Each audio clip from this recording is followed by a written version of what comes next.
For this problem, we want to write the augmented matrix that corresponds to the given system of equations. Here we have our system of equations. Before we want to write the augmented matrix, we first want to make sure that all our equations are in standard form. That is, we want all the variables to the left side of the equation, or the equal signs, and we want the constants on the right side.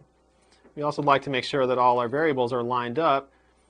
If we look at this second equation here, we see that there's a constant 6 that needs to be moved over. So we're going to rewrite our system. First equation is fine. I'm going to rewrite that. 4x minus 5y plus z equals 0. In our second equation, we're going to write negative 2x minus y. And there's no z term, so we'll leave that space there. We're going to subtract 6 from both sides, so we'll have minus 25.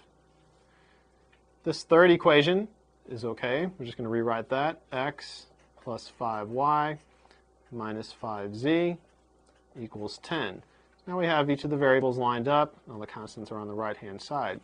So we can go ahead and write our augmented matrix now. The augmented matrix will really contain two parts. We're going to have one part that is made up of the coefficients of the variables, and then we have a second part here that's going to be made up of the right-hand side, or these constants.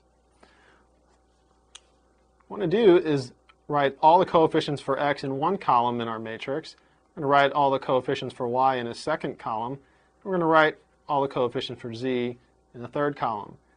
And then here we're going to write our right-hand side, which is the constant in our equation.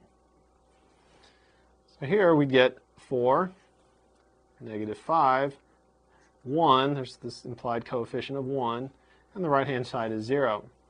For our next equation, we'll have negative 2, negative 1.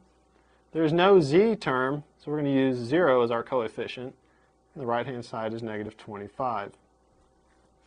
Then we get 1, again the implied 1 there, 5, negative 5, and 10. And we have our augmented matrix.